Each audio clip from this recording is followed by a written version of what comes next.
안녕하세요. 오늘은 계약법 나갈 텐데 교재는 327쪽 표시죠.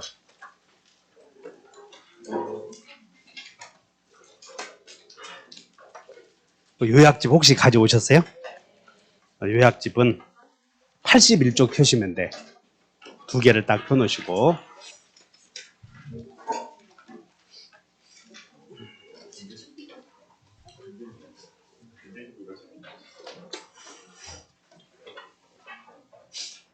자, 오늘은 어디를 배우냐면 제3편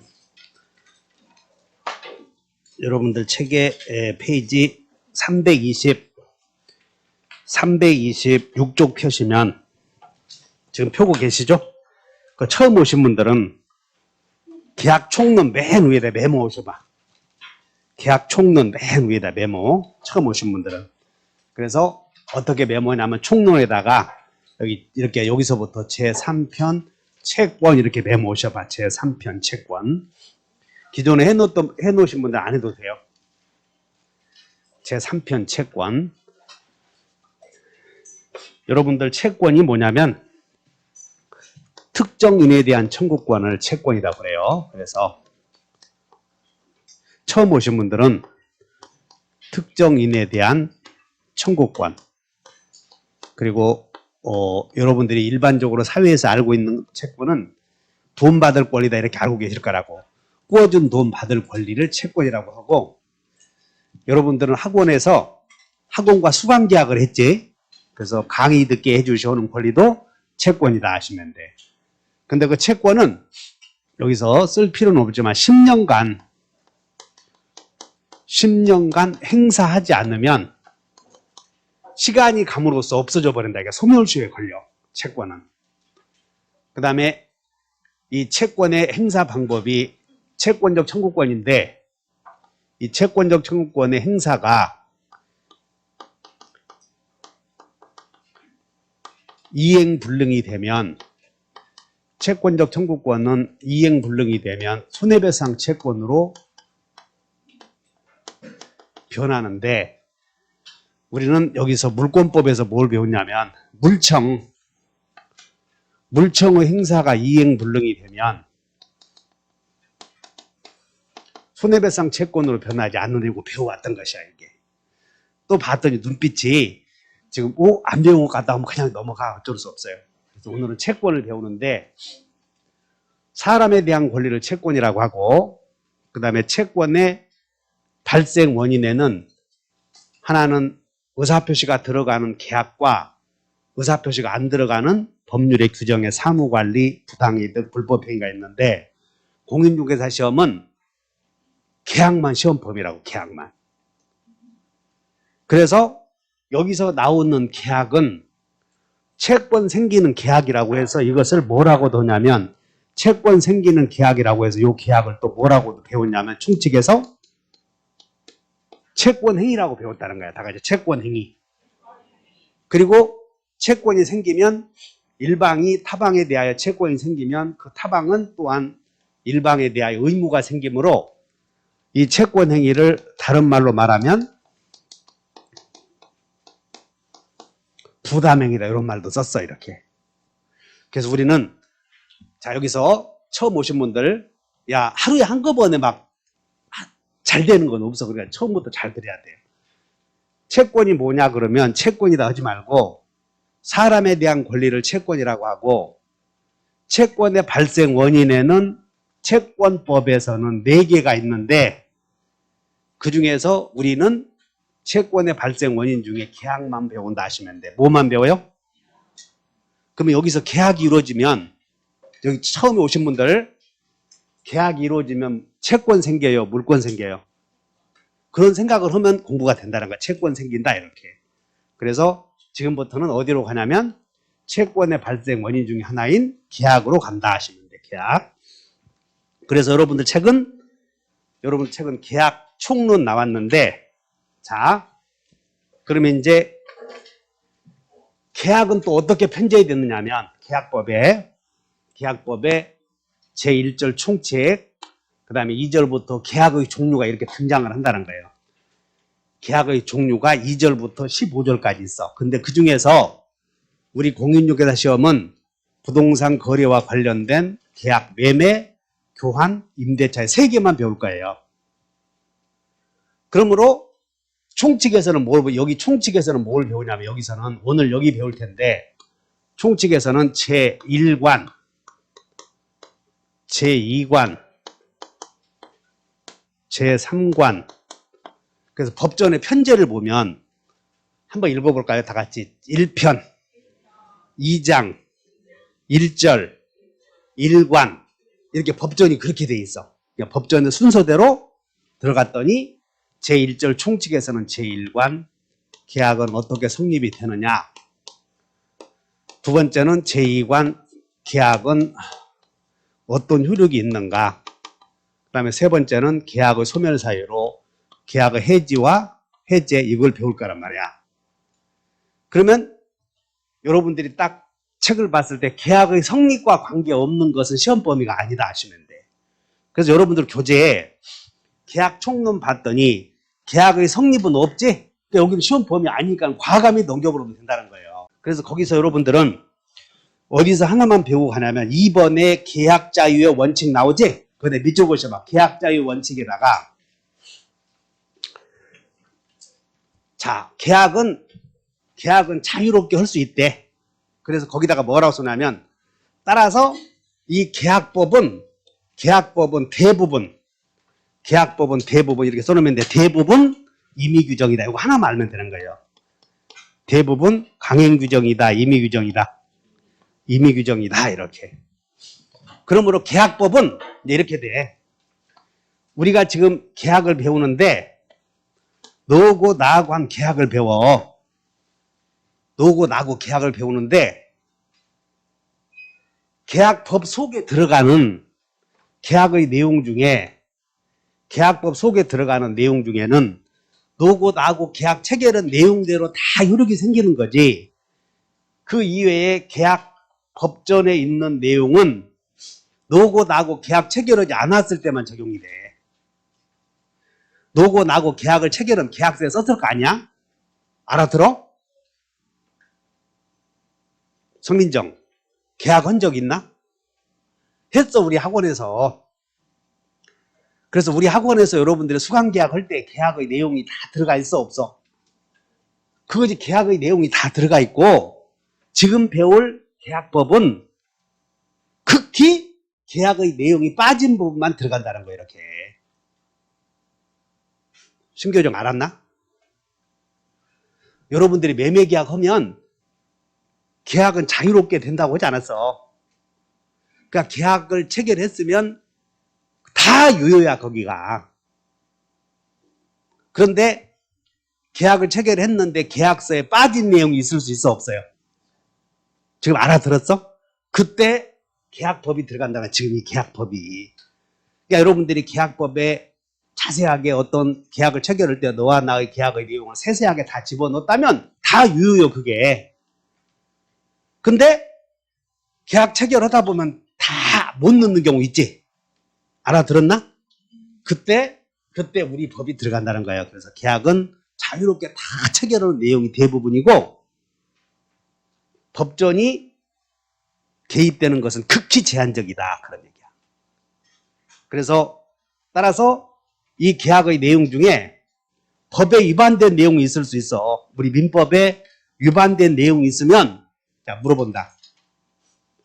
계약의 내용 중에 민법에 우리 계약법에 위반된 내용이 있으면 계약서 썼는데 계약의 내용 중에 민법에 위반된 내용이 있으면 그 위반된 내용은 요 계약의 내용 중에 요게 계약 민법 위반되었어. 유효요, 무효요? 응? 우리 민법은 유효, 무효만 물어보잖아. 그러니까 계약자의 원칙이다 요 말을 유효, 무효와 결부시키지 못한다면 그 헛것 공부하는 거라고. 아따, 옥상에 올라가면서 담배 한번 픽 피면서 계약자의 원칙, 그거 배워서 어디다 쓸래? 시험 공부하는 거지, 우리는. 맞아? 근데 시험 공부하는 건데 어디로 귀결시켜야 돼요? 유효, 무효로. 너무 어려웠나 봐, 수준이. 지금 뭔 얘기냐면, 너하고 나하고 지금 우리가 매매 교환 임대차 계약을 할 텐데, 계약서 둘이 썼으면 다 의효다, 그 말이야. 근데 계약의 내용 중에 빠진 내용이 있을 때, 그걸 보충하려고 우리가 법을 배운다 하시면 돼. 자, 그렇게 하시면 되고, 따라서 계약자의 원칙에다가 써놓고, 민법은 계약자의 원칙이 적용돼 안 나오는 거요? 넘겨. 그 다음에 이제 329페이지에 계약의 종류 나오죠? 그래서 계약의 종류가 뭐냐면 여기 봐. 우리 계약법에는 제1절부터 시작해서 총칙이 나오고 2절부터 이렇게 15절까지 계약의 종류를 쭉 써놨다는 거야, 민법에. 그래서 2절 빼고 1절 빼고 2절부터 15절 했은 게 총 몇 개예요, 계약이? 15절까지 있는데 1절 빼봐. 그러면 14절 아니요. 그러니까 계약의 종류가 총 몇 개? 14개. 이 14개를 여러분들 그 계약의 종류 1번에 전형계약 나오지? 거기다가 밑줄을 그어봐. 전형계약에다가 여기 봐. 제9절 도급에 그리고 9절에 2라고 해서 여행계약을 하나 집어넣는 것이야. 집어넣었어. 근데 절로 따지면 14개가 있지. 야, 여러분, 우리는, 야, 전형계약이 14개다, 15개다, 그런 거 부질없는 짓이요. 절로 따지면 14개가 있고, 거기에 제9절에 하나 더 만들어서 여행계약을 넣었으니까, 이제는 계약의 종류를 넣는다면 써봐. 15개, 이렇게 써보세요. 15개. 그러면 그 중에서 우리 시험 범위에 해당되는 계약은 매매, 교환, 임대차. 그럼 시험 이렇게 물어봐. 이렇게 물어본다고. 자, 임대차는, 이제 임대차의 시험 문제를 물어볼 거 아니야. 임대차는 전형계약이다. 맞아, 틀려? 이제 그거 모르면, 요 계약법전에 그 문자 해독 능력이 없으면 참 문제가 생겨. 계약법전에 있는, 계약법전에 형식적으로 등장하는 15개의 계약을 다 같이 전형계약. 그게 기억만 하고 말아버려. 그러면 이제 문제. 교환은 전형계약이다. 맞아, 틀려? 맞아, 이렇게. 임대차는 전형계약이다 하면 오 하란 말이야. 근데 또 거기다가 화해는 전형계약이다. 나오겠냐? 안 나오지. 여기는 시험 범위가 아니니까. 그러니까는 시험 범위를 최대한 줄여놓고, 그럼 줄여놓고 하려면 무떻게 썼냐? 그래도 한 번은 봐야지. 15개가 있다는 게. 그래서 계약 법전에는 15개가 있다 하시면 되고, 그 중에서 우리 시험 범위에 해당되는 계약은 몇 개? 3개. 그래서 이렇게 이해하시면 돼. 두 번째는 이제 전형계약을 배웠고, 두 번째는 계약이 성립이 되면 여러분들 요약집 몇 페이지 펴시면 되냐면 83페이지를 펴보셔. 요약집 83페이지 갔더니 계약의 종류가 등장을 하는데 그 중에 여기 계약의 종류 아까 여러분들이 전형계약을 보면 나 봐. 전형계약이라는 말이 나오면 또 인터넷 들어가서 찾아보면 그 시간 낭비잖아. 그래서 그것이 무슨 뜻인지 찾아볼 필요 없고 전형계약은 아까 계약법전에서 등장하는 15개를 전형계약이라고 한다 하시면 돼. 그 중에 계약이 성립이 되려거든 이따가 배울 거라고 성립이 되려거든 청약과 승낙의 합치만 있으면 성립이 되고 그리고 성립이 되면 효력이 생길 텐데 효력이 아까 계약은 의무 부담행위라고 그랬단 말이야. 그때 의무를 두 사람이 부담하면 쌍무계약이라고 하고 한 사람만 의무를 부담하면 편무라고 그래. 그러니까 여러분들 책에 거기에 교재가 다 같이 쌍무, 편무. 그러니까 여러분들 그냥 읽어보고 말아버리는 거예요. 쌍무는 그냥 쌍방이 의무 부담 쌍무. 편무는 한 사람만 의무 부담 편무. 효력면에서 그렇다는 거야. 그럼 우리 시험은 어디 보자. 매매는, 교환은, 임대차는 쌍이요, 편이요? 쌍무잖아. 쌍방이 의무 생기니까 이렇게. 자, 다시. 임대차에 관한 설명이다. 임대차는 전형계약이다. 맞아, 틀려? 맞아. 임대차는 낙성계약이다. 맞아, 틀려? 이제 아직은 안 배웠지만 청승 합치만 있어도 성립이 되는 계약을 낙성계약이라고 그래요. 그리고 효력면에서 쌍무계약이다 이렇게 배운다고. 그 다음에 유상계약이다 무상계약이다. 여러분들 책에 그 329페이지에 유상 무상 나오지?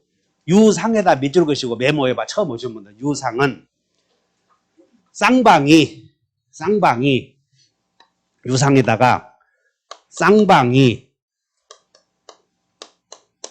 대가적 의미가 있는 쌍방이 대가적 의미를 갖는 쌍방이 대가적 의미를 갖는 재산 출연 계약 이렇게 써. 재산 출연 계약. 쌍방이 대가적 의미를 갖는 무슨 출연 계약? 재산 출연 계약을 유상행위라고 한다 하시면 돼. 근데 증여는 일방이 상대방에게 재산권 이전하기로 약정함으로써 그 효력이 생기다 그랬으므로 증여는 한 사람은 재산권을 넘겨주고 다른 사람은 받기만 하면 되거든. 그렇기 때문에 증여는 편무계약이면서 쌍방이 재산을 출연한 게 아니니까는 증여는 편무이면서 무상이다 이런 말을 쓴다는 거야. 근데 매매교환 임대차는 쌍방이 의무 부담하면서 쌍방이 대가적 의미를 부담하는 재산을 출연하거든. 그래서 유상이다 이런 말을 쓴다고. 자, 임대차에 관한 설명이다. 임대차는 유상계약이다. 맞아 틀려? 맞아 이렇게. 그래서 그렇게 해결하고 가버리는 거예요. 그러므로 여러분들은 329페이지 유상계약 무상계약에다가 하나만 쓰고 간다. 유상계약 무상계약에다 오른쪽에 뭐라고 쓰냐면 메모하셔. 쌍무계약은 모두 유상계약이다 이렇게 써버려. 유상계약 무상계약에다가 쌍무계약은 모두 무슨 계약이다? 유상계약이다 이렇게 하나만 써놓으면 시험 공부 같아. 쌍무는 모두 유상이다 이렇게. 자 여기까지 됐나? 한 장 넘겨요. 그 다음에 330페이지 가서 위에서 4번에 낙성계약이다 밑줄 그으셔. 낙성계약. 낙성계약이 밑줄 그으시고 낙성계약은 밑줄 그으시고 청약과 승낙의 합치만으로 이렇게 써보셔. 낙성계약은 처음 오신 분들 다른 사람들은 11월 달부터 와서 다 써놨으니까 안 쓴다고. 남들도 안 쓰니까 나도 안 써야 되겠다 하지 마시고 낙성계약이 뭐라고요?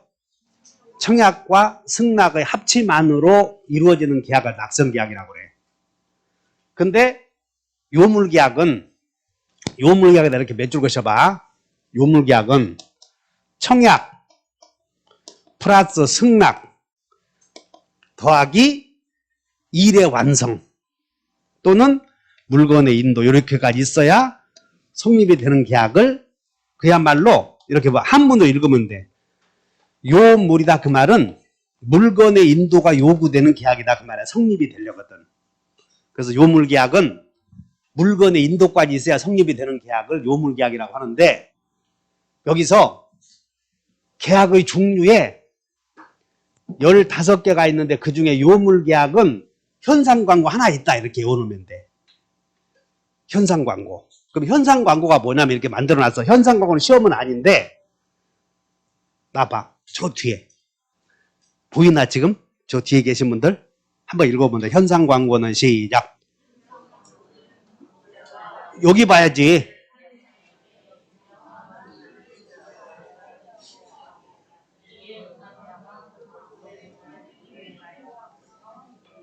저 옆에 보셔. 이렇게 뭐라 그래. 현상광고는 광고자가 어느 행위를 완성한 사람에게 행위를 한 자에게 일정한 보수를 지급할 의사를 표시하고 즉 갑이 전봇대에다가 개를 찾아주는 사람에게 일정한 행위를 완성한 사람에게 개를 찾아주는 사람에게 수고비 5만 원 드리겠다. 보수를 지급할 의사를 표시하고 이에 응한 자가 광고에서 정한 행위를 완료함으로써 자 여기서 개를 찾아준 사람에게 5만 원 주겠다. 그럼 의리 내가 개 찾아주겠음 해야 돼. 찾아왔음 해야 돼. 그래서 요물계약이라고 하는 것은 청약, 승낙, 이 일의 완성까지 있어야 성립이 되는 계약을 요물계약이라고 한다 이 말이야. 그래서 우리 시험에 계약의 종류가 다 15개가 있는데 전부 청승 떨면 이루어져. 청승 떨면. 전부 낙성계약인데 요물계약은 딱 하나, 전형계약 중에. 그래서 여러분들 83페이지 보충교재 봤더니 83페이지 보충교재 봤더니 계약의 종류에 요물계약에 딱 한 개 있지, 왼쪽에. 뭐만? 현상광고. 그리고 전부 무슨 계약이야? 아니, 구별을 할 때, 이걸 구별할 때는 계약의 성립에 대해 효력이 생길 때를 구별하는 거고, 여기는 구별 시점이 다 성립 당시를 기준으로 구별하는 거예요. 여기는 성립 당시를. 아무 때나 막 구별을 할 때 기준 시점이 있다는 거다. 성립 시, 효력 시, 이렇게 구별해야지. 야, 현상 광고를 요물계약에다 했더니 매매는 쌍무계약이다 하면 집안에 이장님 계시는 집안이야? 이렇게 낙성 요물로 구별해야지. 성립시를 기준으로 해서. 야, 현상 광고는 요물계약이다. 그럼 매매는 무슨 계약이냐? 쌍무, 팍씨. 안 되잖아. 그럼 매매는 무슨 계약이야? 낙으로 이렇게 얘기하지, 진장. 그럼 현상 광고는 쌍무요, 편무요? 왜냐하면 걔를 찾아준 사람에게 보수를 주겠다고 했으니 걔 찾아온 사람에게, 자, 을은 걔를 찾아왔지. 그러면 걔를 찾아왔으니까 을은 일이 끝난 거잖아, 이미. 근데 갑이 이제 보수 줄 의무가 있지. 그래서 효력면에서 광고주만 보수를 줄 의무, 응모자는 걔 찾아왔음, 일을 완성했으니까 할 일이 없다는 거예요. 그래서 현상 광고는 요물계약이면서 무슨 계약? 편무계약. 그 다음에 현상 광고는 유상이요, 무상이요? 두 사람이 걔를 찾아온 사람은 걔 주워온 게 아니거든. 걔 찾아오려고 하루 종일 산에 가서 후라시 들고 찾으러 낸 거예요, 밤에. 200만 원 준다고 그래서. 걔 찾아오면 200만 원 준다고 그러면 어디서 본 거 같으면 포기하면 안 되지. 찾아다녔지. 그래서 한 사람도 일을 완성하는 데 대하여 재산을 출연했고 갑은 당연히 재산을 출연하지. 그래서 현상 광고는 성립대를 기준으로 해. 요물계약이고 효력면에서는 편무계약이고 그 다음에 무슨 계약이야? 유상계약이다. 그런데 요놈 게 시험 범위는 아니잖아 지금. 우리 시험 범위에 해당되는 건 매매교환 임대차인데 어째서 이게 나오냐면 요것과 구별하려고 물어봐. 구별하려고. 그렇게 이해하시면 돼. 자, 그래서 계약의 종류는 끝이 났고, 자, 331페이지를 한번 가봐. 문제를 봐. 계약의 종류와 그에 해당하는 예가 잘못 짝지어진 것은. 문제 봤나? 그럼 여러분들이 문제를 딱 봤을 때 31이라고 나와 있죠? 이게 작년도 기출문제 아니야? 아, 기출문제를 보고 이렇게 나오는구나 하고 시험 공부의 방향을 정하는 거예요. 그렇기 때문에 어떤 분들은 그래. 야, 나는 기출문제 풀 능력이 안 된다. 그럼 9월달 가도 능력이 안 되는 거예요. 그래서 항상 공부를 했으면 기출문제를 보고 시험이 이렇게 나오는구나는 방향을 정하는 거예요. 방향을. 그러면 편무계약이다. 이것만 나오는데 앞에서 계약자의 원칙 공부하지 말아라. 그 말이야 이게. 자, 그래서 도급은 편무여 쌍무여? 도급은 쌍무라고 써놨잖아 이렇게. 자, 편무계약은 무상임치래. 거기다 무상이라고 써놨잖아. 임치는 모르지만 여기 임치에 여기 있어. 임치. 기중한, 여러분들 목욕탕 가면 기중한 빤스는 보관하시오. 그게 임치야. 기중한 물건은 보관하시오. 그게 뭐? 임치. 그러면 한 사람만 보관할 의무가 있잖아. 그러면 편무지 이렇게. 그 다음에 거기에 3번 유상은 임대차 맞고 4번 무상은 사용대차. 여기 사용대차는 물건은 공짜로 빌려 쓰는 걸 사용대차라고 그래. 사용대차. 그 다음에 5번 봐라. 낙성계약 현상광고 나오지? 현상광고는 낙성이야 요물이야? 그래서 틀렸잖아 이게. 이렇게 구별하는 문제 하나 나오면 정말 공부 제대로 안 해놓으면 틀려 이렇게. 그러니까 여러분들 요약집 딱 83페이지 보고 그 정도만 딱 외워놔도 문제를 맞춰버려. 그리고 쌍문은 전부 뭘로 가버려? 쌍은. 그러니까 여러분들은 쌍 나오면 다 오른쪽에 U자 써버리면 돼. 근데 편중에서 여기 하나만 써놓으면 돼. 현성광고 오른쪽에다가 요약집에 박지민 여기다 써. 세희 너는 뭐해? 그렇지. 거기다가 쓸 수 있어야지. 여기다가 현상광고에다가 그러니까 이렇게 되는 거예요. 쌍무는 모두 유상이라고 하지 않았어? 근데 유상은 모두 쌍무다 그러면 틀렸다는 거예요 이게. 쌍무는 모두 유상계약이다 이러면 맞지만 유상계약은 모두 쌍무계약이다 하면 틀렸잖아. 편무계약도 하나 있으니까. 그래서 그렇게 시험이 되는 거예요. 다시 한번 쌍무는 모두 유상이다. 이렇게 하면 맞아 틀려. 맞지? 근데 반대로 유상은 모두 쌍무다 이렇게 하면 틀려져. 그래서 요거 공부하는 거예요. 그러니까 그 밑에다가 83페이지에다가 메모해. 요약집. 다음 달부터 요걸로 공부할 거라고요. 그래서 그런데 여러분들은 공부를 문제가 저 모의고사 보면 한 30점씩 나오는 사람들은 강의를 하면 이제 필기 능력이 없어. 그래서 내가 강의 내용을 봤을 때 받아 써야 될 내용이 있으면 써야 되는데 가만히 앉아 있어.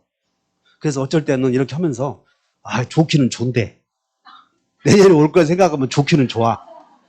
근데 내년에 오기는 커녕 올해 떨어져 버리면 안 오고도 침 뱉고 안 와. 그래서 이렇게 쓴다.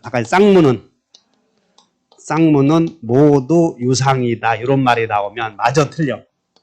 맞아 이렇게. 유상은 모두 쌍무다. 이렇게 하면 맞아 틀려. 약해서 쓰는 거예요. 이런 것들을 비교해서 공부할 수 있어야 돼. 자, 그러면 이제 계약의 종류를 살펴봤고 이제 우리는 드디어 이제 계약 총칙을 들어가는 거예요. 그러면 계약 총칙에 제1관 다 같이 계약의 성립, 계약의 효력, 계약의 해제. 그래서 여기서 계약의 성립에서 한 문제가 나와. 그러니까 여러분들은 331페이지 봤더니 331페이지 03번에 계약의 성립 나오나? 거기서 한 문제 나오면 이렇게 써. 한 문제. 따라서 그 전에는 나올 가능성이 별로 없는 거라고. 그러면 아까 계약의 종류를 물어봤던 문제는 잘못된 문제예요. 아까 계약의 종류를 물어봤던 문제는 5년 만에 한 번씩 나오는 문제라고. 5년 만에. 안 나와야 할 문제가 나왔어. 그러면 지금부터 나오는 게 계약의 성립에 대해서 한 문제 물어본다는 거야. 아셨나? 그러면 자, 계약의 성립에서 조금 전에 낙성계약이다, 요물계약이다, 요 말이 뭐냐면 성립 때 청약과 승낙의 합치만 있어도 성립이 되면 낙성. 물건의 인도까지 있어야 성립이 되면 요물. 이제 이거 배우려고 그래. 그래서 거기에 03번에 계약의 1번 봐. 계약의 성립 요건 나오나? 보여요? 거기다가 밑줄 그죠? 합의 보지 말고 성립 요건만 밑줄 그죠? 계약의 성립 요건에다가 여러분들 계약의 성립 요건에다 밑줄 그시고 이렇게 써. 왼쪽에 청약과 이렇게만 써. 청승 합치. 계약의 성립 요건이 뭐다고? 청승 합치 이렇게만 써.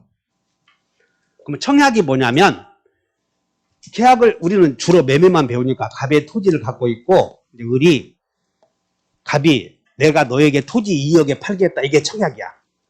또는 을은 갑아 내가 네 토지를 2억에 사겠다. 이거 청약이요. 그러니까 먼저 하는 게 청약이야. 먼저. 그럼 승낙을 먼저 해. 청약을 먼저 해. 청약을 먼저 하지. 그래서 청약은 쓰는 거 아니야. 말 그대로 다 같이 계약을 체결하자고 요청하는 말. 그게 청약이고 그럼 승낙은 뭐겠어? 허락 그러면 되지. 다 청약을 받아들이겠다는 허락. 그걸 승낙이라고 그래. 그러면 이제 계약이 성립되려거든. 갑이 이렇게 청약을 해. 내가 너에게 토지를 2억에 팔겠다 그래. 2억에. 그랬더니 을이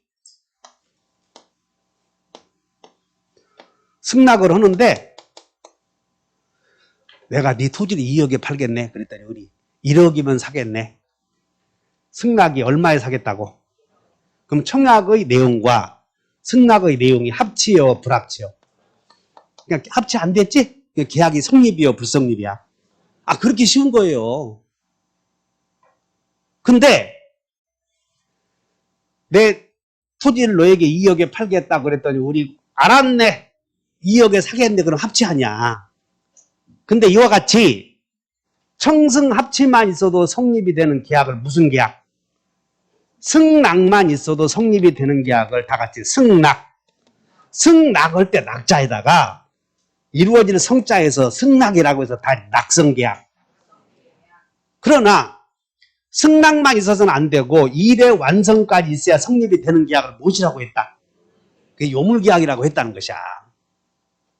그래서 여러분들은 거기에 이제 계약이 성립되려거든 다 청승. 합치 나오지? 그럼 이제 합의에다가 동그라미 쳐 합의에다가 합의는 이렇게 주관적 합치 그 다음에 객관적 합치 이렇게 쓰면 돼. 그럼 우리는 법률행위가 성립이 되려거든 법률행위의 구성 요소로서 당사자도 있고 목적도 있고 의사표시도 있는데 계약이 성립되려거든 합치가 있어야 돼. 합치. 그럼 여러분들 합치나 합의는 맨날 나오잖아. 다 같이 등기 내용에 불합치. 여러분들 물권법에서 법률행위의 내용과 등기 내용이 합치되어야 물권 변동이 생긴다 해서 이런 말들 자꾸 나온다고. 합치, 불합치 이렇게. 그러면 청약과 승낙의 내용이 같아야 된다 그런 뜻이고 같지 않으면 불합치인데 도대체 그러면 합치 정도가 청약과 승낙의 내용 합치 정도가 뭐냐면 다 같이 주관적 합치. 거기는 당사자가 합치돼야 돼. 당사자. 그래서 주관적 합치에다가 거기 객관적 합치 나오지? 거기다가 내용의 합치 이렇게 써버리면 내용의 합치. 그래서 객관적 합치는 계약 내용의 합치, 주관적 합치는 뭐의 합치? 당사자 합치. 즉 여러분들 민법 총칙 시간에 배웠던 게 당사자, 목적, 의사표시가 있었지 않았어? 그러면 당사자의 합치, 목적의 합치 이런 게 있어야 된다는 의사표시 했을 때. 그럼 만약에 당사자가 불합치되면 자 갑이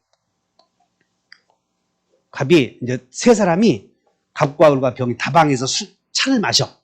다방에 앉아서. 근데 갑이 주관적 의도는 을에게 2억에 팔겠다고 했어. 근데 이놈은 봐봐야만 거지 같은 놈인데 뭐 돈도 어딨어. 중개사도 3년 떨어지고. 중개사 공부해서 떨어지면 괜히 내 것 갖고 공부하다가 머리만 다 털털 털려서 얼마나 우습게 돼버리는데. 원영이 잘 모르는가 봐. 잘 몰라? 아, 떨어지면 사람들이 무시하잖아. 중개사, 여러분들 중개사 공부한다고 소문내서 하면 학교 포기를 바라는 사람은 가족밖에 없어. 남들은 다 떨어지기를 바란다니까, 진짜요. 배 아프니까 옆에서 자격증 갖고 있다고 하면 자격증 취득하잖아. 그 자랑하는 꼴 보는 게 엄청 배 아픈 거예요. 그러니까는 옆에서 중개사 자격증 취득한 사람들은 야, 변호사들이 다른 변호사들이 오면 자기 밥그릇이 줄어들잖아. 그러니까 변호사들한테 일을 할 만한가? 로스쿨 가려고 그랬더니 아이 사람아 1600명씩 나와서 지금 변호사들 다 굶어 죽어. 이렇게 얘기해. 근데 지 아들이 한다고 그러면 그래 해라 이렇게 얘기해. 웃기지 그거.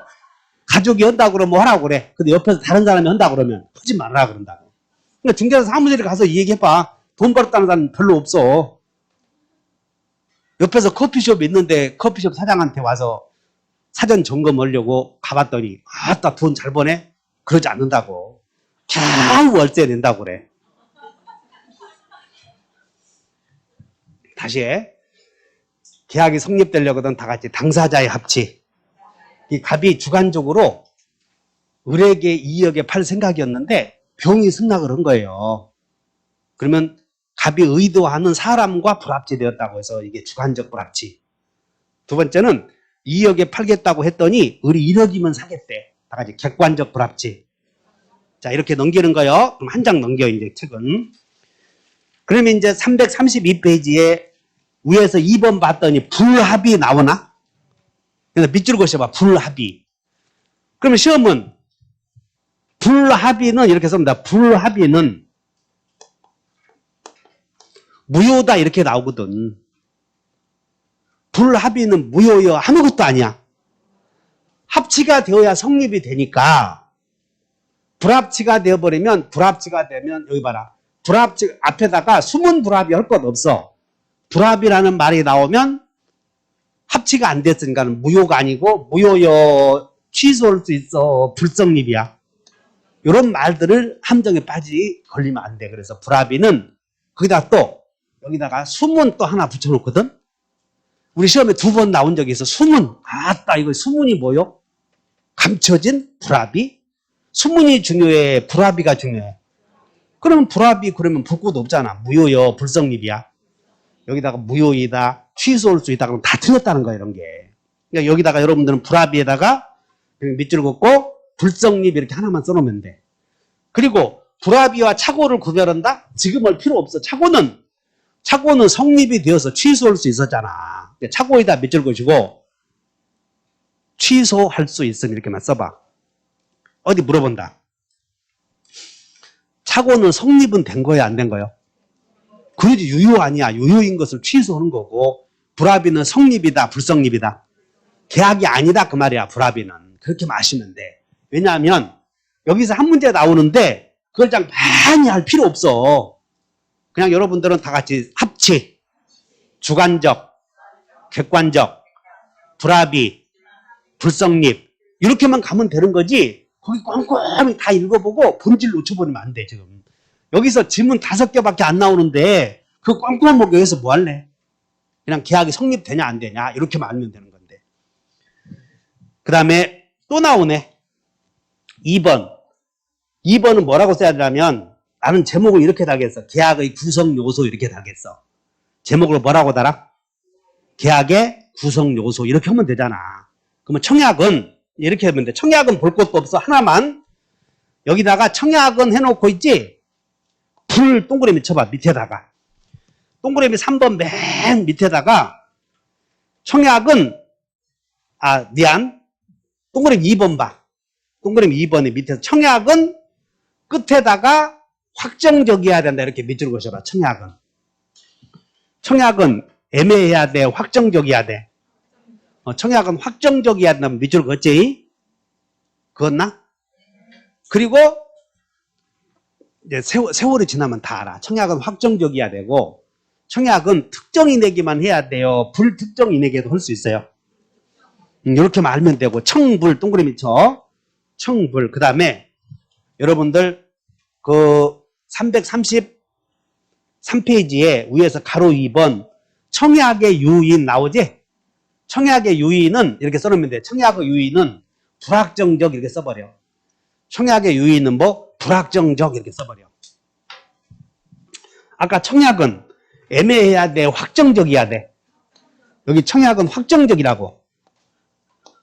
근데 청약의 유인은 확정적이요? 불확정적이요? 불확정적. 그럼 자판기는 200원 이렇게 쓰여 있다고. 그럼 확정적이요? 불확정적이야? 확정적. 여러분들 백화점에 상품이 진열되어 있어. 상품이 진열되어 있는데 가격이 매겨져 있지 않아. 가격이 안 붙어 있다고. 그러면 청약이요? 확정적이요? 불확정적이야? 그런 건 청약의 유인이라고 그래. 그러면 이제 우리는 계약의 구성 요소는 청약과 승낙의 합치니까 청약만 알면 되겠어? 청약의 유인까지 알아야 되겠어? 청약의 유인도 하지도 말아라는 거예요. 그런 거. 그거 공부하고 앉아서 둘이 옥상에 올라가서 싸우지 말고. 하여튼 공부라고 하는 것도 있지.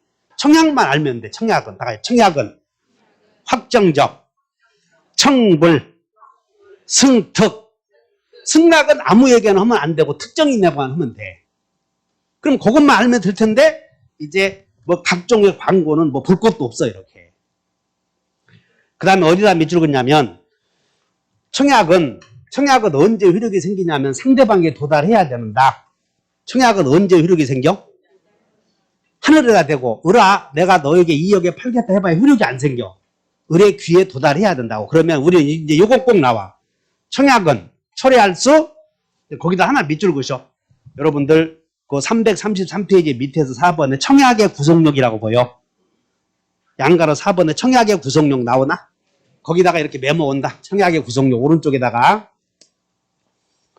청약은 이렇게 도달 전에는 이런 말이 있고 여기 그대로 메모해. 청약은 이렇게 도달 전에는 있다 없다 이런 거 말을 쓴다고. 메모. 그러면 이제 이렇게 된다. 청약은 철회할 수 없다 해야 돼. 청약은. 그리고 의사표시는 철회 못해. 의사표시는 도달해버리면 효력이 생기기 때문에 다 같이 의사표시는 철회할 수 없다 해야 된다고. 근데 대신에 앞에 도달 전이다 이런 말이 나오지? 있으면 있고 없으면 없고 그러는 거예요. 그럼 이제 해제 여기다 넣어본다. 해제는 철회할 수 없다 해야 돼. 하나 더. 그래서 취소. 취소는 철회할 수 없다.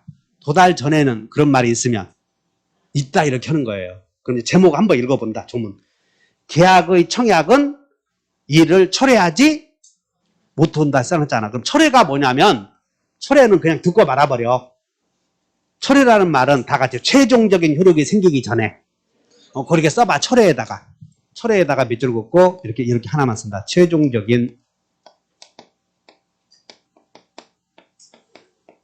효력이 생기기 전에 이렇게만 써놓으면 돼. 최종적인 효력이 생기기 전에 없었던 것을 하자 할 때 쓰는 말이 철회예요. 따라서 청약은 도달해버리면 최종적인 효력이 생겼으니까 청약으로서 도달해버리면 철회할 수 없다 그런 뜻이에요. 됐나? 자 그러면 이제 외워본다. 청불, 승득. 이건 일반론으로 의사표시는 철회할 수 없다 이렇게 해결하면 돼. 그리고 이것도 너무도 많어. 지문 5개인데 뭐. 근데 어떻게 나올지 모르니까 그 중에 이렇게 공부하는 거예요. 그 다음에 한 장 넘겨.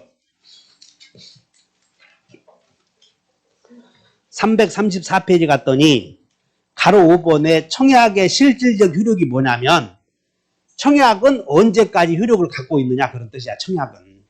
그래서 청약은 자 갑이 을에게 청약을 했어. 그러면 계약이 성립되려거든 을이 승낙을 해야 될 텐데 청약은 언제까지 승낙을 얻어야 하느냐 그런 얘기야. 그래서 청약의 실질적 효력이란 다 같이 청약의 존속기간 이렇게 말해. 청약의 효력은 존속기간과 같다 하시면 돼. 그럼 여기 봐. 갑이 내 토지를 너에게 2억에 팔겠다 청약을 했어. 응? 을에게 도착했지. 신선미. 그럼 갑의 청약은 얼마 동안이나 살아있어? 물어보자. 당신 이영은 갑은 을에게 내 토지를 임자에게 2억에 팔겠다 한 거예요. 그러면 청약은 얼마 동안이나 살아있을까?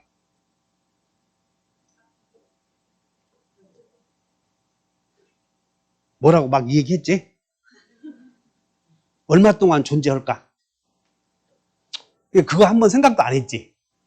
그래서 그냥 상당한 기간 동안 존재하는가 보다 하면 돼. 상당한 기간 동안.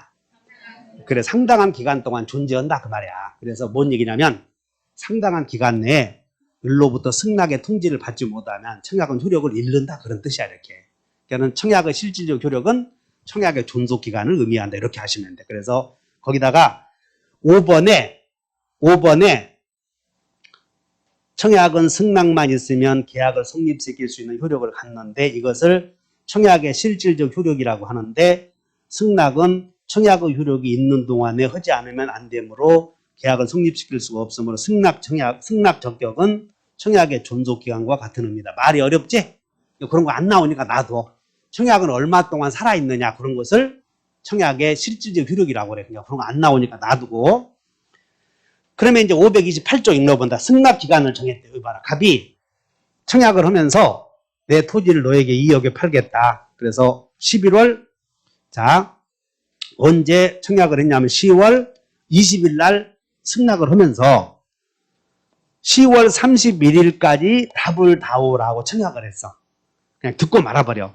갑이 을에게 내 집을 살려거든 10월 말일까지 답을 다오. 그러면 갑의 청약은 언제까지 존속할 수 있어? 10월 31일까지 답을 얻지 못하면 없어져 버린다 이거야. 따라서 을의 승낙은 10월 31일까지 도달해야 돼. 그 얘기라고. 한번 읽어본다. 승낙의 기간을 정한 청약은 시작. 정한 계약의 청약은 청약자가 그 기간 내에 통지를 받지 못하면 그 효력에다 밑줄을 그리면 그가 뭐요? 그. 여기서 그가 앞에 나온 청약을 받는 대명사야, 대명사. 그래서 그는 청약이다 이렇게 써놓으면 돼. 그러니까 이렇게 되지. 승낙 기간을 정한 경우 그 기간 내에 승낙의 통지를 받지 못하면 청약은 그 효력을 잃는다 이렇게 돼 있어. 그 다음에 이제 529조 한번 읽어본다. 여기 봐. 갑이 내 집을 너에게 2억에 팔겠다. 근데 승낙 기간 안 정했대. 1번은 정했고 2번은 안 정했대. 그러면 갑의 청약은 상당한 기간 동안 살아있어. 그래서 한번 읽어본다. 승낙 기간을 정하지 아니한 계약의 청약. 시작. 승낙의 기간을 정하지 아니한 계약의 청약은 청약자가 밑줄 그어서 상당한 기간 이렇게. 상당한 그러면 자 상당한 기간 내에 승낙의 통지를 받지 못하면 청약은 효력을 잃는다고 해서 이제 또 질문. 교수님 상당한 기간이 얼마예요? 물어보러 오면 망치로 2개씩이요 그런 거. 그런 거 물어보러 오는 거 아니에요 이거. 야 상당한 기간 내가 하냐? 그런 거. 청약마다 다르겠지. 청약마다 다를 텐데 그런 뭐 상당한 기간이 궁금하네요. 그래서 참 꼭 합격 그런 사람 오면 당신은 꼭 올해 합격하거든요 말을 해줘. 그러면 이제 반대로 해석하면 돼. 그 다음에 335페이지에 530조 연착된 승낙의 효력 한번 읽어본다. 전 2조의 경우에 시작. 연착된 승낙은 청약자가 이를 새 청약으로 본다요 볼 수 있다요. 이 말은 뭐냐면 여기 봐. 10월 31일까지 답을 다오 했거든. 근데 을의 승낙의 통지를 발송했는데 언제 도달하냐면 을에게 10월 31일까지 승낙 기간을 정했는데 11월 1일 날 갑에게 도달한 거예요. 그러면 승낙 기간을 경과한 후에 도달한 것을 다 연착된 승낙. 연착된 승낙에 대해서는 갑이 새로운 청약으로 볼 수 있다. 그러므로 갑이 승낙을 하면 계약이 성립될 수 있다. 그런 뜻이야 이게.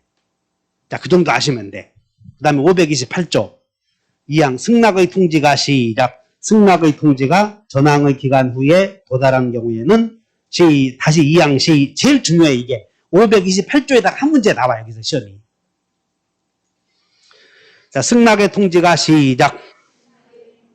전항의 기간 후에 도달한 경우 지금부터 밑줄 그어봐. 보통 그 기간 내에 도달할 수 있는 발송인 때 여기가 중요해. 지금 여기 보자. 갑의 승낙 기간을 10월 31일로 정했어. 그런데 을의 승낙의 통지가 언제 도달하냐면 11월 1일 날 갑에게 도달한 거예요. 그럼 이것을 연착된 승낙이라고 그래. 그런데 이 연착된 승낙에 대해서 승낙자가 보니까 발송 날짜를 보니까 10월 20일 날 발송한 경우도 있고 부산우체국 서면에 10월 30일 날 발송한 경우도 있어. 그러면 10월 29일 날 발송했다면 늦어도 충분히 제 기간 안에 도착할 수 있도록 발송을 했잖아 이런 거. 그런 경우에는 갑은 을의 신뢰를 보호하기 위해서 네 승낙의 통지가 연착되었으니 그렇게 알아라라고 바로 연착의 통지를 해줘야 돼. 연착의 통지를. 만약에 이 경우 연착의 통지를 하지 않으면 연착된 승낙은 연착되지 아니한 것으로 본다라는 효력이 생겨버려. 자, 이제 2항 읽어본다. 2항 청약자가 시작. 청약자가 전항의 통지를 하지 아니한 때에는 승낙의 통지는 자, 여기 다시 온다. 갑이 10월 31일로 승낙 기간을 정해서 청약을 했는데 을의 승낙의 통지가 발송을 해서 청약자에게 도착을 한 거예요. 근데 도착했는데 제 기간 안에 도착을 했어. 제 기간을 넘었어. 제 기간 안에 도착해버리면 발송시에 성립이 돼. 격지자 간의 계약은 격승발이다 해서 발송시에. 근데 10월 31일까지 도착해야 되는데 그 기간을 넘어서 도착했을 때는 연착된 승낙의 경우 발송 날짜에 따라서 결정이 돼. 발송 날짜를 보니까는 10월 20일 날 발송한 경우와 10월 29일 날 발송한 경우 두 경우가 있는데 10월 29일 날 발송했다면 보통 때라면 충분히 제 기간 내에 도달할 수 있도록 한 게 아니지. 그러나 10월 20일 날 발송했을 때는 무슨 일이 있어도 열차 사고가 나도 무슨 일이 있어도 충분히 10월 20일 날 발송했으면 늦어도 10월 22일에는 도달해야 되고 그 후에 우체국이 죽었어도 그 다음날 도달해야 되고 폭풍 후에 밀려서 우체국 가방이 어디로 도달했어도 다음날 도달할 수 있다는 말이야. 따라서 을은 10월 20일 날 승낙의 통지를 발송했으면 생각을 하는 거예요. 계약은 10월 20일 날 성립이 되었구나 라고 생각하고 이제 다른 계약의 이행 채비를 하고 있는데 승낙의 통지가 11월 1일 날 도달한 것이다. 그런데 갑은 10월 31일까지 눈 빠지게 소식을 기다리다가 10월 30일 날까지 기다리다가 소식이 없으니까는 11월 1일 날 오전에 병 오고 계약을 한 거예요. 근데 11월 1일 날 오후에 우체부가 온 거예요. 이게 편지 갖고 와서 뜯어보니까 내 자네 집을 사겠네. 누구 편 들어야 돼요, 여러분들은? 이제 이때는 세희가 답을 해봐. 갑은 이미 계약을 했고 계약하고 나서 둘이 술 한잔 얼큰하게 복분자에다가 한잔하고 왔는데 그날 오후에 와서 보니까 편지가 와 있어. 와서 보니까 그러니까 편지를 뜯어보니까 이미 계약은 했고 발송 날짜 보니까 10월 20일 날. 그래서 미친놈 너 이 새끼 하는 짓이 평소에 꼭 해. 그렇게 빨리빨리 편지 보내지. 그래서 발송 날짜를 보니까 10월 20일이야 국가가 잘못했구만. 가만히 말아버렸어. 가만히 말아버렸다고. 이제 아무 조치를 취하지 않았지. 자, 갑을 간의 계약은 성립이요 불성립이요? 응? 자, 이 사망 다시 읽어. 528조 사망. 청약자가 시작.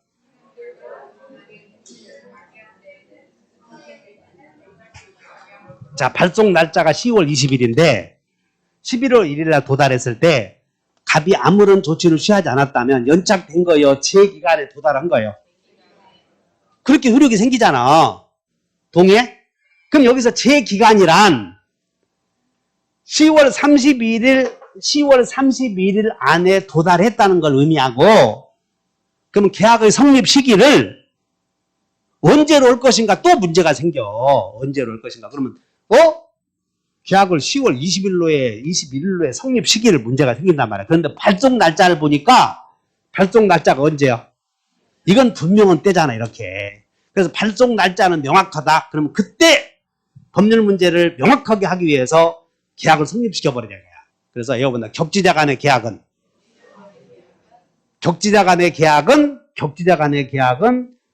승낙의 통지를 따른다. 발송했을 때 여러분들 격승발이다.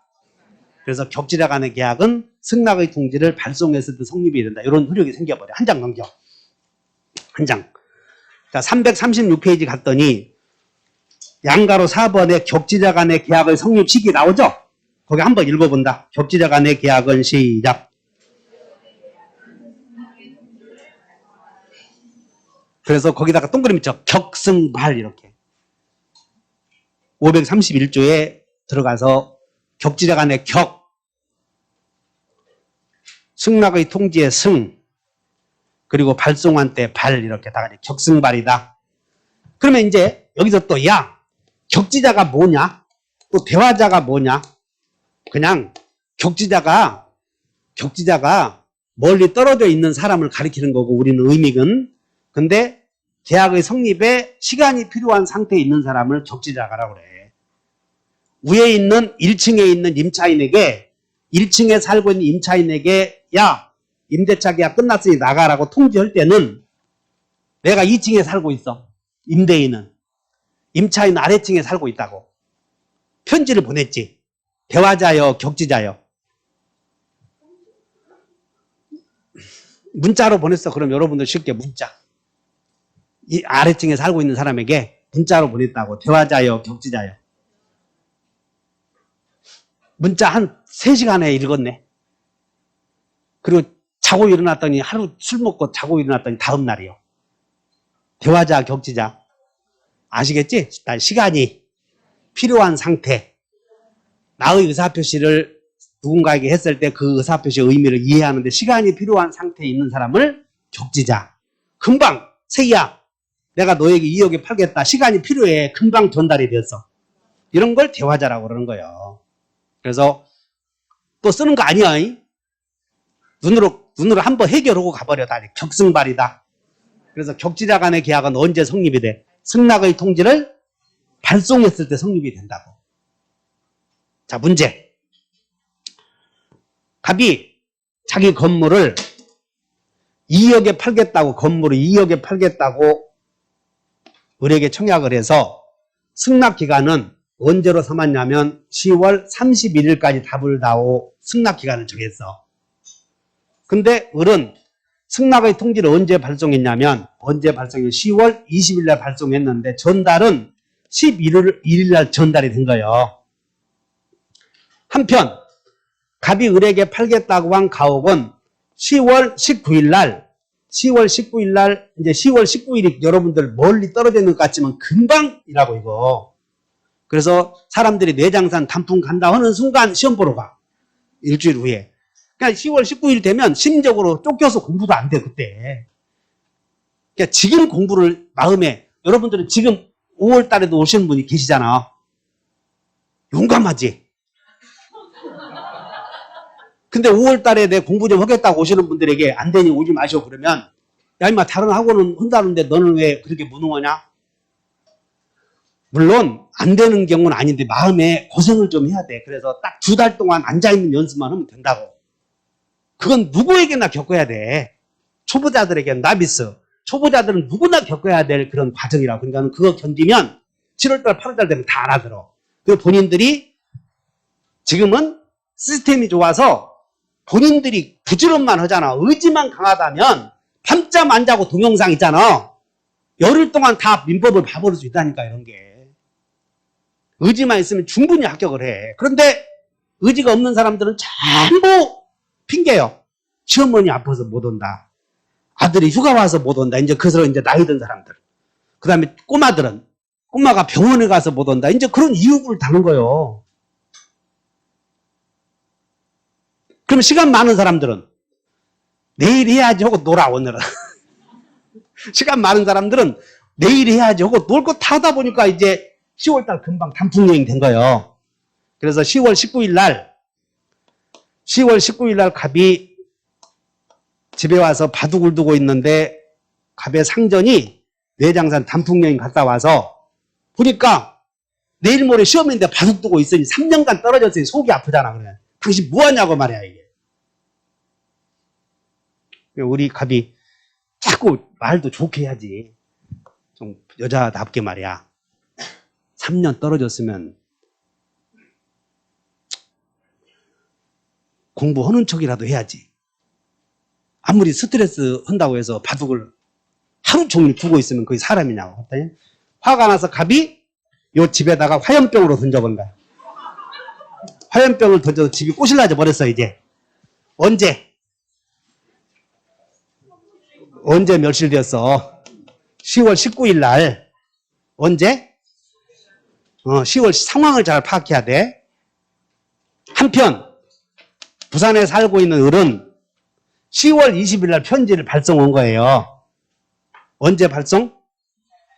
근데 11월 1일 날 도달이 돼.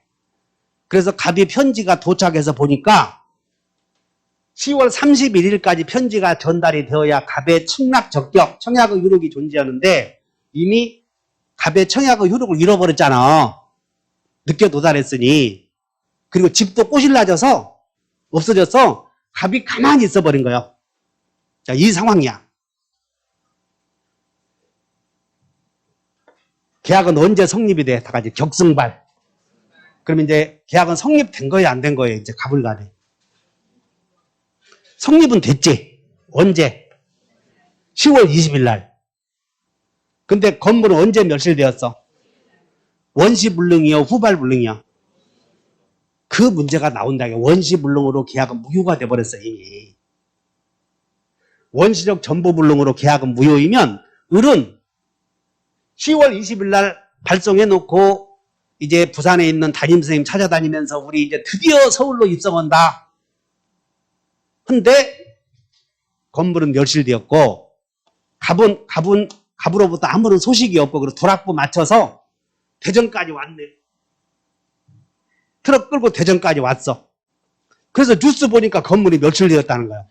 그래서 가서 전화해봤더니 아니 집 안전한가 그랬더니 10월 19일 날 꽃이 나졌네. 지금 상황이 이렇게 됐지. 그래서 가불간의 계약은 무효가 되고 그리고 을은 계약이 유효하게 체결될 것이라고 믿고 그동안에 비용을 투입한 거 아니야? 그래서 갑은 을에게 신뢰익을 배상해 줘야 돼. 그것이 여러분들 책의 337페이지에 4번에 계약 체결상의 과실 책임 문제가 생긴다 이렇게. 그래서 여기까지가 한 문제 나와. 자, 한번 읽어본다. 목적이 불능한 계약을 체결할 때 시작.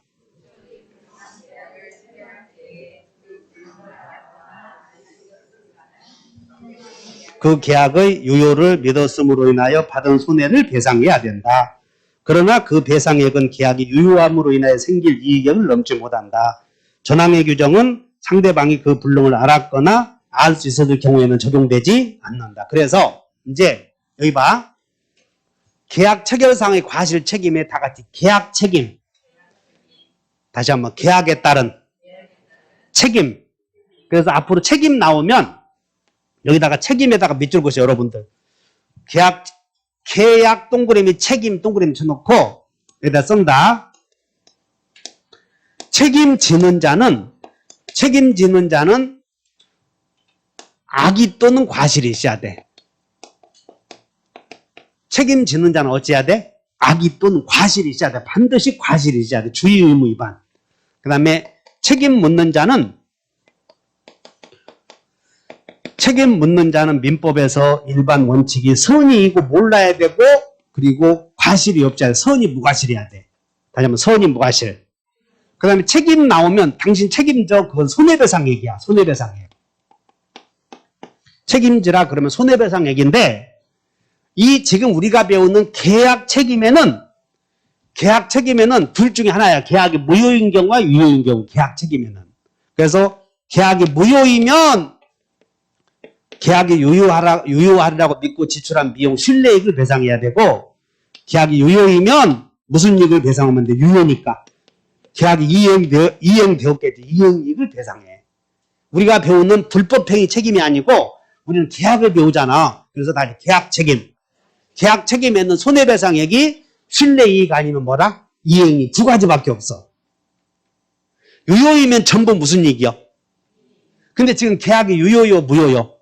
무효잖아 지금. 그러므로 신뢰이익을 배상해줘라 그 말이야.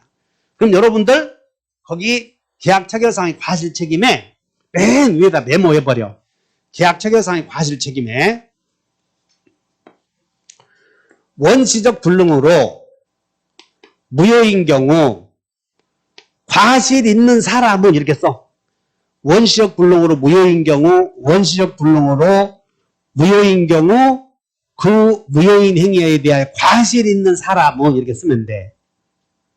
과실 있는 사람은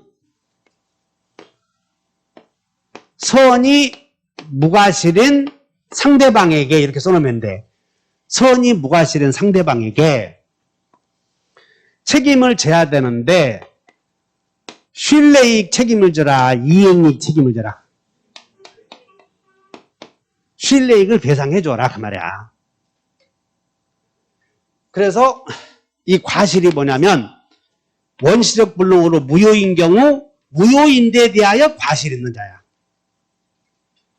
가불간의 계약은 성립이 되었지? 근데 무효인 데 대하여 과실 있는 자. 즉 건물이 멸실되었다는 사실을 알았거나 알 수 있었을 자는 선이 무과실인 상대방에게 계약에 따른 책임을 져야 되는데 계약 책임에는 야 책임지라 했을 때 민법의 책임은 손해배상액인데 그것은 다시 계약 책임에는 계약에 따른 책임이 계약이 성립이 되면 책임이 있는데 유효 아니면 무효다.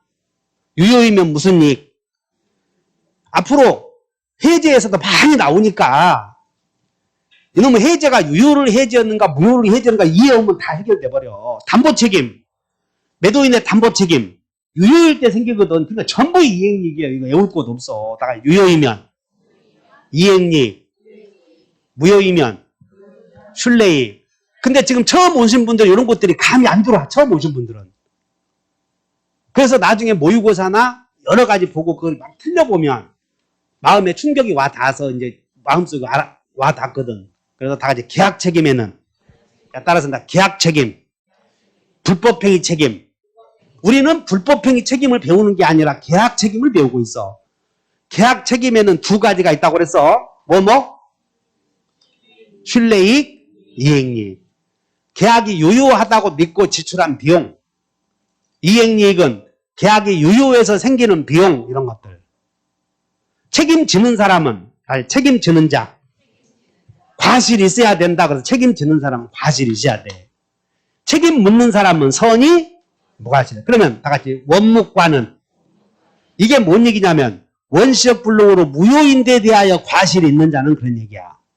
가장 원시적 불능으로 무효인 경우 과실이 있는 자는 선무상에게 이행이익이여 순례이익이야.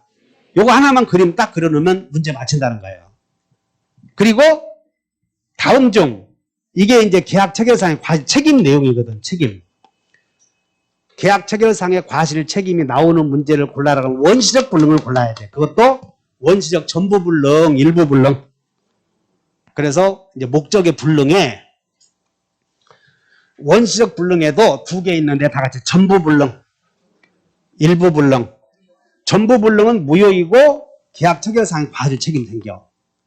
그러나 일부 불능은 무효다, 유효다. 유효, 매도인의 담보 책임으로 간다. 이렇게 하시면 돼.